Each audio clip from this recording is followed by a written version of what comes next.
Corona virus से संक्रमित हुए लोगों का वैश्विक आंकड़ा 50 लाख के करीब पहुंच गया है। वहीं महामारी की चपेट में आकर मरने वालों की संख्या भी 3,24,000 से अधिक हो गई है। अमेरिका में बुधवार को एक बार फिर कोरोना वायरस से हुई मौतों के आंकड़े में उछाल देखा गया। बीते 24 घंटे में यहां करीब 1500 लोगों की जान चली गई है, जो पिछले कुछ दिनों में सबसे अधिक आंकड़ा है। बीते एक हफ्ते से अमेरिका में 1000 से कम मौतें दर्ज की जा रही थी, लेकिन अब एक बार फिर से उछाल देखा गया। देश में कोविड-19 पॉजिटिव मामले 1,06,000 के पार हो गए हैं। स्वास्थ्य एवं परिवार कल्याण मंत्रालय के आंकड़ों के मुताबिक देश में कोरोना के मामले 1,06,750 हो चुके हैं। अब तक 3,303 लोगों की मौत हो गई है। बीते 24 घंटे में 5,611 नए मामले सामने आए हैं, जबकि 140 लोगों की मौत हो गई।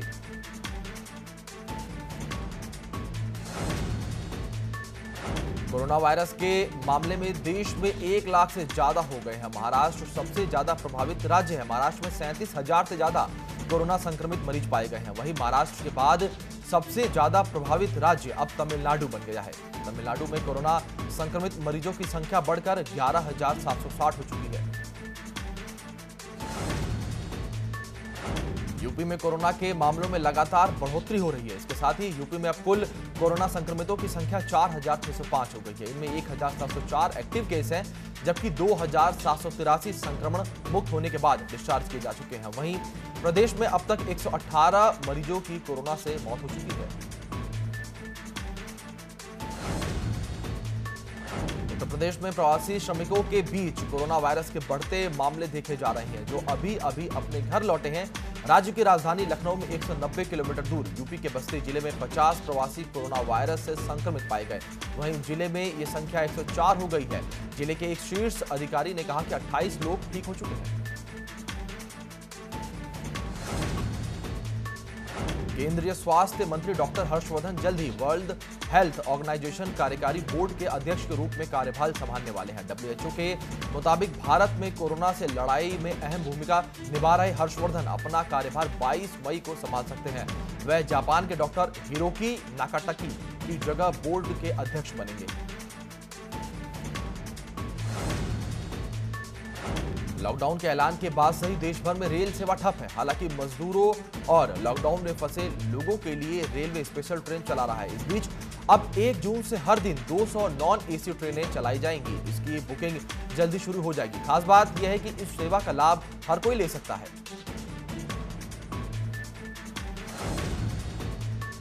प्रवासी मजदूरों को बस मुहैया कराए बीजेपी कांग्रेस में वार जारी है। कांग्रेस महासचिव प्रियंका गांधी वाड्रा ने निजी सचिव ने अपर मुख्य सचिव गृह को पत्र लिखा है। कांग्रेस ने कहा कि आज शाम तक आगरा बॉर्डर पर बसें रहेंगी। साथ ही यूपी कांग्रेस अध्यक्ष के साथ दुर्व्यवहार की बात भी कही।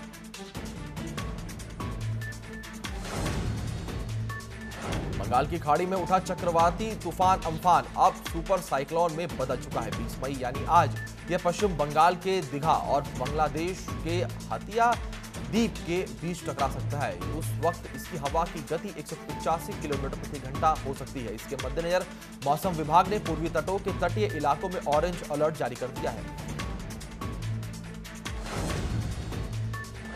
राजस्थान की गहलोत सरकार में पर्यटन मंत्री विश्वेंद्र सिंह ने एक बार फिर प्रधानमंत्री नरेंद्र मोदी के आत्मनिर्भर अभियान का समर्थन किया है। उन्होंने कहा कि आईफोन अमेरिका में डिजाइन होता है और चीन में असेंबल किया जाता है, तो क्यों नहीं भारत में ही वह डिजाइन और असेंबल्ड हो।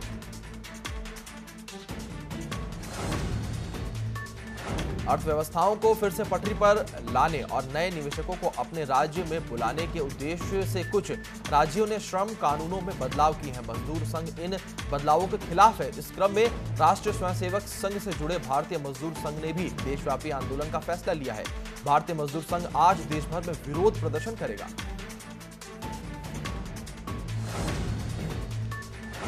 बिहार के समस्तीपुर जिले में एक क्वारंटीन सेंटर में अश्लील डांस का आयोजन करवाया गया। अब इस डांस का वीडियो सोशल मीडिया पर वायरल हो गया है। वायरल वीडियो के साथ दावा किया गया है कि ये प्रोग्राम क्वारंटीन सेंटर में रहने वाले कुछ लोगों और कुछ जनप्रतिनिधियों ने मिलकर आयोजित करवाया था। रात भर नाच गाना चला और नियमों की जमकर धज्जियां उड़ाई गई।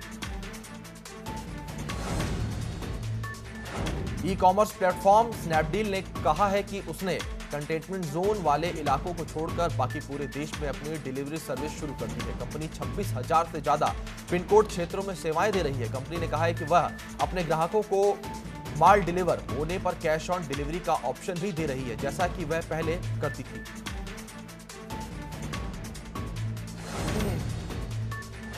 इटावा में देर रात ट्रक और पिकअप की भिड़ंत हो गई। नेशनल हाईवे पर हुए इस हादसे में सब्जी बेचने जा रहे 6 किसानों की दर्दनाक मौत हो गई, जबकि कई सब्जी किसानों के घायल होने की खबर है। मौके पर प्रशासन के आला अधिकारी पहुंच गए हैं और घायलों को स्थानीय अस्पताल में भर्ती करवाया जा रहा है।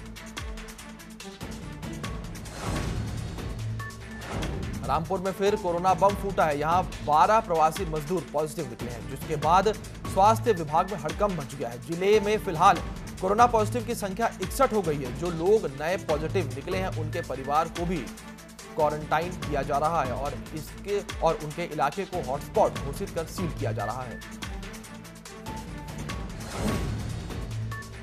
यूपी कांग्रेस अध्यक्ष अजय कुमार लल्लू पर आगरा में केस दर्ज हुआ है। अजय कुमार लल्लू के साथ विवेक बंसल के खिलाफ भी फतेहपुर सीकरी थाने में केस दर्ज हुआ है। बताया जा रहा है कि अजय कुमार लल्लू बिना परमिशन राजस्थान बॉर्डर पर जा रहे थे, इसी की वजह से उन पर मुकदमा दर्ज हुआ है। मुजफ्फरनगर के थाना बुढ़ाना कोतवाली इलाके में महाराष्ट्र से परिवार के साथ आए फिल्म अभिनेता नवाजुद्दीन सिद्दीकी को क्वारंटीन किया गया है। इसी बीच लॉकडाउन की धज्जियां उड़ाते हुए बीजेपी विधायक उमेश मलिक नवाजुद्दीन सिद्दीकी से मिलने उनके आवास पर पहुंच गए। उनके साथ पुलिस के आला अधिकारी भी विधायक के साथ पहुंचे।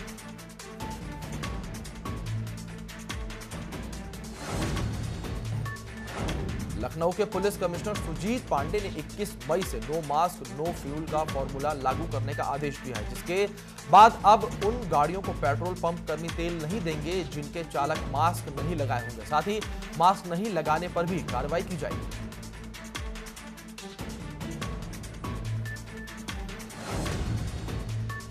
आजमगढ़ में ऑनलाइन ठगी का मामला सामने आया है, जहां एक ठग गैंग ने एक युवक के अकाउंट से 8 लाख रुपए अपने अकाउंट में ट्रांसफर कर लिए। युवक को इस बात का पता तब चला जब वो कुछ पैसे निकालने बैंक गया। तब बैंक कर्मचारी ने बताया कि उसके अकाउंट में 1 रुपए भी नहीं है, जिसके बाद पीड़ित ने पुलिस से न्याय की गुहार लगाई। फिलहाल पुलिस मामले के खुलासे के लिए टीम गठित कर कार्रवाई के निर्देश दिए हैं। सहारनपुर के आपूर्ति विभाग की बड़ी लापरवाही देखने को मिली है, जहां एक बुजुर्ग व्यक्ति को जिला पूर्ति विभाग ने अपने रजिस्टर में मृतक दिखाकर राशन देने से मना कर दिया और बुजुर्ग व्यक्ति पिछले कई वर्षों से राशन के लिए दर दर की ठोकरें खा रहा है। वाराणसी में मोहन सराय इलाके के मजदूरों के लिए कैंप की व्यवस्था की गई है, जहां पर असुरक्षित यात्रा कर रहे कामगारों और सड़क पर पैदल चल रहे मजदूरों को कैंप में रोककर खाने पीने की सुविधा दी जा रही है और उन्हें बसों के माध्यम से घर भेजने की व्यवस्था भी की जा रही है। मेरठ के ट्रांस लैम कॉलेज में बनाए गए क्वारंटीन सेंटर में रह रहे लोगों ने अव्यवस्थाओं को लेकर जमकर हंगामा किया। उन्होंने खाने की गुणवत्ता को खराब बताते हुए क्वारंटीन सेंटर को सैनिटाइज नहीं किए जाने का आरोप लगाया। इस दौरान मौके पर पहुंचे प्रशासनिक अधिकारियों और लोगों के बीच तीखी झड़प हो गई। हंगामे की सूचना मिलने के बाद गंगानगर पुलिस मौके पर पहुंची और लोगों को समझाकर वापस लौट गई।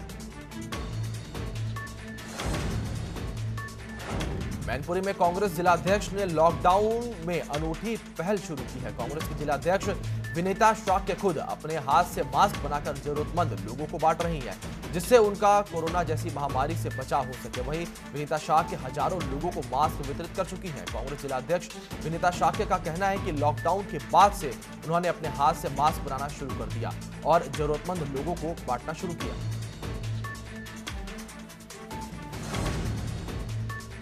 कानपुर देहात में शासन के सख्त होने के बाद भी जिले के प्रशासन की लापरवाही देखी जा सकती है। दूसरे राज्यों से अपने गांव पहुंच रहे लोगों को प्रशासन की तरफ से ऐसा क्वारंटीन सेंटर बनाया गया है जहां किसी भी चीज की सुविधा नहीं है, जिसकी वजह से लोग खेतों में रहने को मजबूर है। यहां तक कि खाना भी लोग अपने घरों से मंगाकर खा रहे हैं। राजधानी देहरादून के IPS DG law order Ashok Kumar ने प्रदेश आ रहे प्रवासियों से लॉकडाउन के नियमों का पालन करने की अपील की है। प्रवासियों से अपील करते हुए उन्होंने कहा कि होम क्वारंटीन एक महत्वपूर्ण बिंदु है, जिसके अंतर्गत बाहर से आ रहे लोगों को 14 दिन तक क्वारंटीन करना अनिवार्य है ताकि संक्रमण को फैलने से रोका जा सके। इसके साथ ही उन्होंने कहा कि लॉकडाउन और क्वारंटीन के नियमों का पालन करें, नियमों का पालन न करने पर कड़ी कार्रवाई की जाएगी।